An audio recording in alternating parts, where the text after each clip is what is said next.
السلام عليكم. استكمالا لمحاضرات الريفت، دي محاضرة حصر. هنحصر النهاردة، هنعرف ازاي ان احنا نحصر سواء كان عندي خرسانات او حديد، وازاي ان انا احصر الاعمدة لوحدها والبلاطات لوحدها، وكذلك الجردر او البيمز.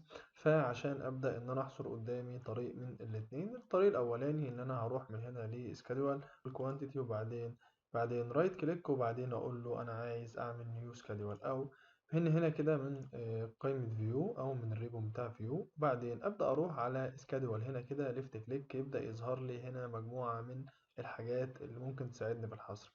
أغلب شغلي بيكون على السكادول كوانتيتيز، لكن مجموعة من التولز ممكن إن أنا أستخدمها في حاجات تانية، بس أنا عايز أعمل دلوقتي أو هشتغل على السكادول كوانتيتي وأقول له ليفت كليك. ساعة ما بقول له ليفت كليك بيظهر معايا هنا مربع حواري. أول حاجة فيه بيقول لك أنت عايز تشتغل على إيه. لو جيت هنا كده هتلاقي، بص تلاقي structural architectural mechanical electrical وهكذا. طيب انا شغال دلوقتي يا هندسه، انا شغال structure. تمام، فاختار من هنا structure، اعمل هنا تشيك مارك كده، وبعدين اقول له تمام. وانزل من هنا هندسه، ابدا ان انا ادور على الاستراكشرال كولوم. فهاجي من هنا كده لقيت الاستراكشرال كولوم، اقول له ليفت كليك.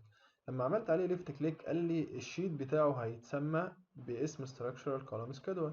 طيب هل ممكن انا اغير الاسم ده؟ عادي يا هندسه، من هنا كده هتمسح الاسم ده وتبدا انك تغير فيه الاسم، لكن انا عايز الاسم يفضل زي ما هو structure schedule column. تمام كده. وبعدين هقول له اوكي.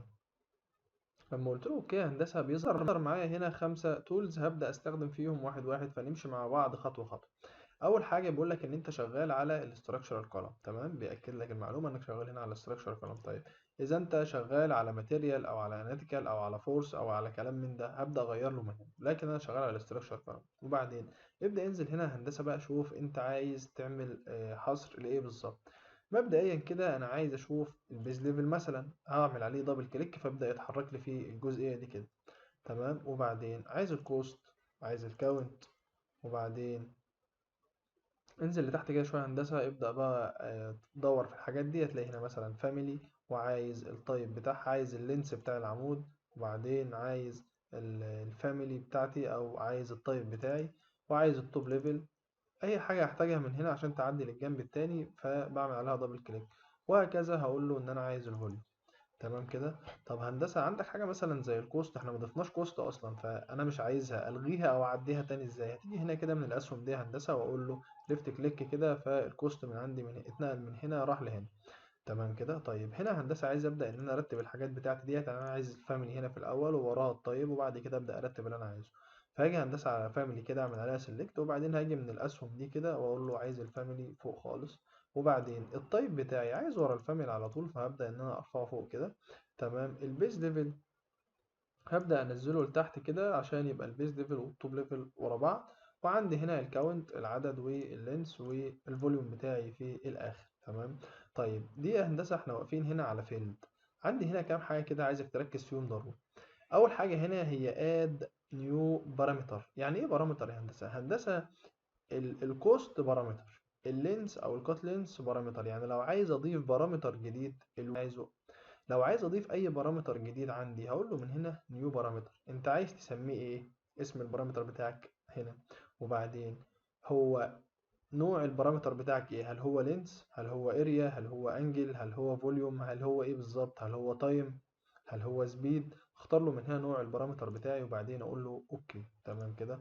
طيب وبعدين هنا هندسه كالكوليشن، اد كالكوليشن بارامتر. يعني ايه هندسه اد كالكوليشن بارامتر؟ من هنا كده ليفت كليك، وبعدين لو انت هندسه عايز تطلع نسبه الاسمنت او الرمل، فاقول له مثلا هكتب من هنا كده اقول له اسمه سيمنت. تمام كده. وبعدين انت عايز تعمل معادلة. طيب السيمنت بتاعك ده هو عبارة عن ايه؟ هو عبارة عن نسبة من الفوليوم بتاع الخرسانة كله. تمام كده. طيب هتيجي من هنا هو عبارة عن ايه؟ ومن هنا صفولي فاك من هنا كده هو عبارة عن structure. تمام. طيب الطيب بتاعه نوعه ايه؟ هقول له من هنا كده هو عبارة عن ويت، الاسمنت بتوزن بالطن. تمام كده. فهقول له انا عايزه مثلا ويت. وبعدين المعادلة بتاعته يا هندسة، هقول له يا هندسة إن هي عبارة عن الفوليوم.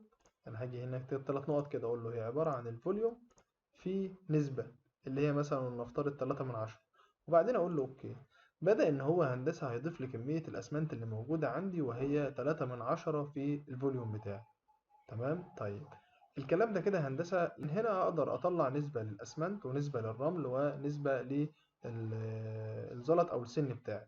تمام. طيب لكن أنا عايز الفوليوم بس حاليا دلوقتي، فأقول له ديليت للكاتيجوري ده أو البارامتر اللي أنا ضفته ده. تمام كده.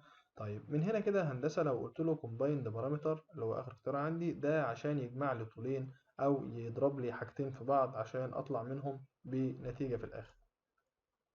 فهفترض ان انا عايز دولت بس كده هندسة، وهقول له من هنا اوكي.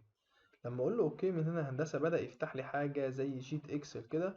بدأ يظهر لي بقى هنا الفاميلي، ويعطي لك الفاميلي بتاعة الأعمدة اللي انت كنت شغال عليها، ونوع العمود بتاعك اللي هو يعتبر كله كان نفس العمود بالنسبة للموديل بتاعنا، وعدد كل عمود. ولو انا عندي هنا نوع تاني مختلف فهيجيب لك العدد بتاعه وهيجيب لك هو موجود فين. بيقول لك ان اللينس بتاعه 380، والبيز ليفل بتاعه هنا الار سي وهنا الجراوند ليفل. ولو نزلت تحت شوية هلاقي ان البيز ليفل هنا هو الفيرست ليفل، وهكذا هنا بالنسبة للتوب ليفل. والفوليوم بتاعه 51، ويختلف هنا 42 وفي هنا 52. طيب هندسة انت كده عملت حصر لكن ما طلعتليش كميات.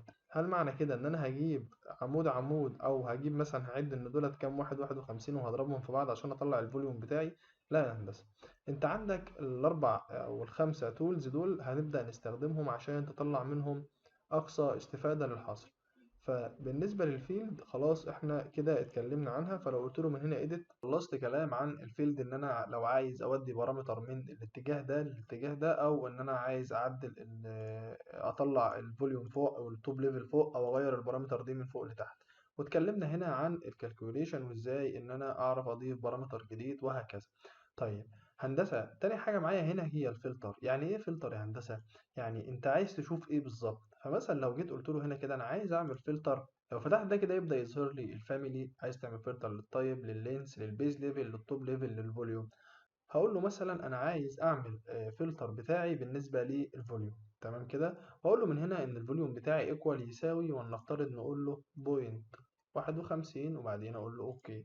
لو عملت كده هندسه هتبص تلاقيه جاب لي الاعمده بتاعتي كلها اللي الحجم بتاعها 51%. تمام كده. طيب لو قلت له من هنا فلتر وايديت تاني، يبدا يفتح لي المربع الحواري بتاعي. تمام. عايز اعمل فلتر يا هندسه، ونفترض ان هو هيكون بالتوب ليفل. تمام. وقلت له ان التوب ليفل بتاعي هيساوي ان هو انا عايز يكون الجراوند فلور، وبعدين قلت له اوكي.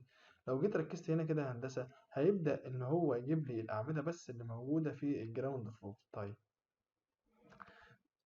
طيب كده اتكلمنا عن الفلتر. فالفلتر بالنسبة لي هو انت عايز تظهر ايه، واللي عايز تظهره ده اي ايتم فيهم. يعني انت عايز لو انت عندك فاميلي مختلفة لأعمدة مثلا دائرية او أعمدة ريكتانجولار، لو الطيب بتاعك كونكريت او ستيل، لو اللينس عندك مختلف، وهكذا بالنسبة للبيز ليفل. لكن دلوقتي انا مش عايز اعمل فلاتر فهقول له اوكي. تمام كده.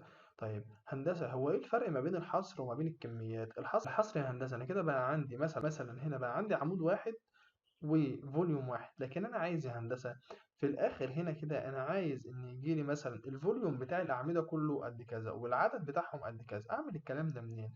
هتيجي هنا من سورتنج اند جروبنج، وبعدين تقول له edit. لما اقول له edit من هنا يا هندسة يجي هنا يقول لي انت عايز تعمل سورت باي ايه.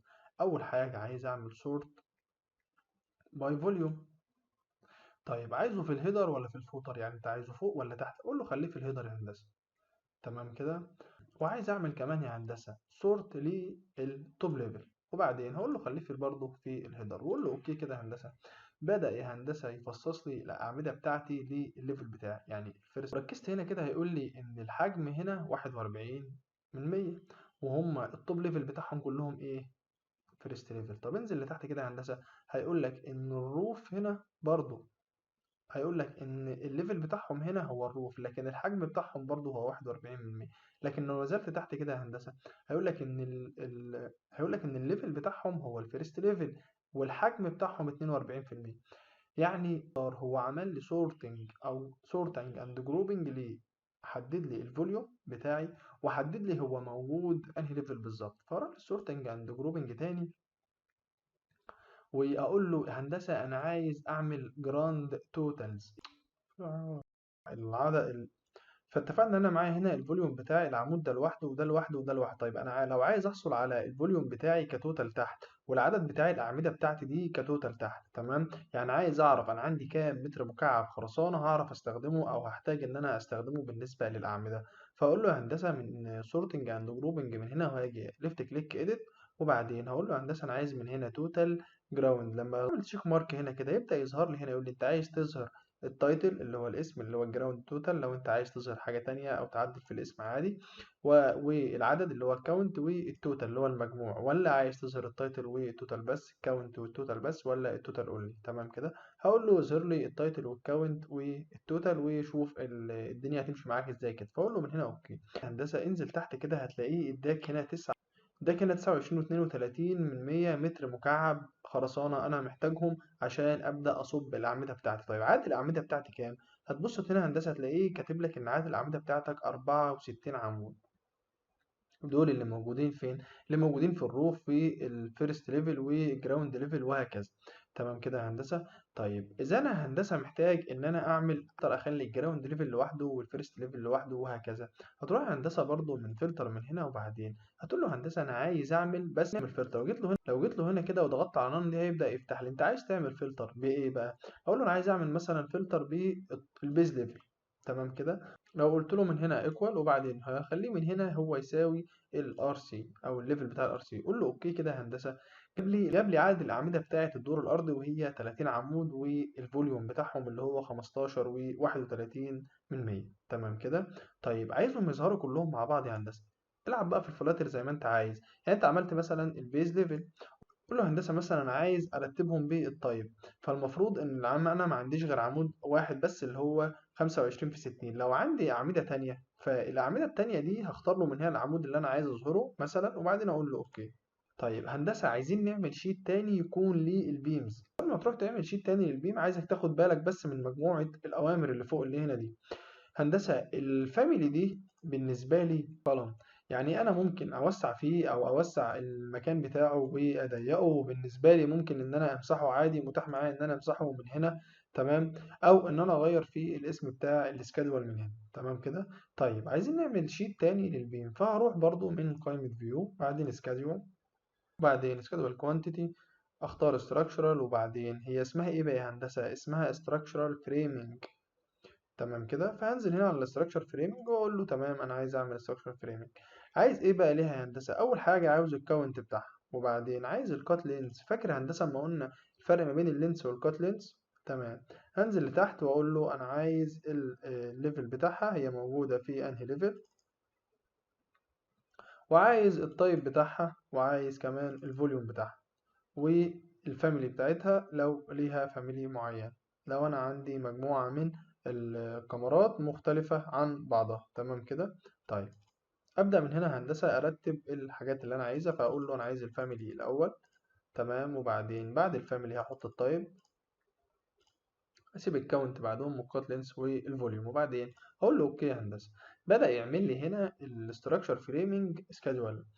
هتركز كده وتجيب لك الفاميلي بتاعتك والبيم بتاعتك 25 في 60 العدد واحد، وهكذا الكات لينس بتاعك اهو، والفوليوم بتاعي بتاع الكاميرا الواحدة. طيب انا عايز برضو التوتال بتاع الكاميرات، فبرضو من سورتنج اند جروبنج، وبعدين هقول له انا عايز التوتال، يظهر لي التايتل والكاونت والتوتال، واقول له اوكي. لو نزلت تحت كده هلاقي ظهر معايا العدد بس.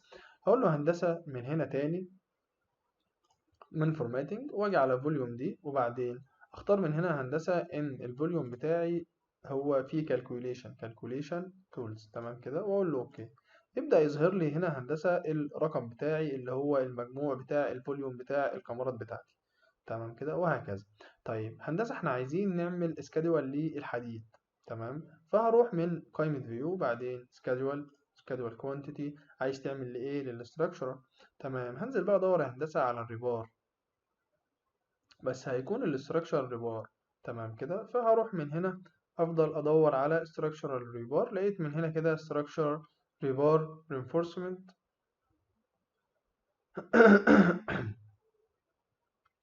لقيت هنا كده structural ريبار، فاقول له ليفت كليك عليه وبعدين اقول له اوكي. انت عايز تظهر ايه بقى يا هندسه بالنسبه لي للستراكشرال ريبار؟ هقول له هندسه مثلا عايز اظهر التوتال بار لينز، وعايز اظهر التايب بتاعه، وعايز لو انا هضيف نوع الماتيريال بتاعته اضيف له نوع الماتيريال، وعايز لو في كمان حاجة تدل على القطر بتاعي ممكن ان انا ادور عليها هنا، واللي هو البار دايمتر. تمام كده، وكذلك البار لينس، وادور على الفوليوم بتاعه او الويت بتاعه، وبعدين اقول له اوكي يا هندسه. تمام كده، بدأ يظهر لي هنا ان التوتال بار لينس جايب لك ان طول السيخ الحديد بتاعك قد كذا، والتايب بتاعه اللي هو القطر بتاعه 13، والماتيريال بتاعته، والبار دايمتر القطر بتاعه، ده المسمى بتاعه وده القطر بتاعه، وجايب لك هنا برضو البار لينث والكوانتيتي. طيب انا عايز يا هندسه نظهر هنا عدد الاسياخ والكميات، فبرضو هروح من سورتنج اند جروبنج، وبعدين اقول له هنا جراند توتال كوانتيتي واقول له اوكي. بدأ يظهر لي ان عندي هنا 36. طب لو عايز اجمع الكميات او البار لينس هروح برضو على الفورماتنج واختار اللي انا عايزه وليكن الكوانتيتي، وبعدين اقول له ان ده كالكوليت توتال، وبعدين اقول له اوكي. جاب لي الكوانتيتي هنا الكميه بتاعه الحديد بتاعي اللي هنا 125. وهكذا هندسه تطلع كميه اي حاجه عندك في المنشأ بتاعك، سواء كانت كاميرات، بيفكرني هنا بالسيف بروجكت، سواء كانت كاميرات أو بلاطات وأعمدة وهكذا وفاونديشن. تمام كده، أشوفكم على خير إن شاء الله المحاضرة الجاية.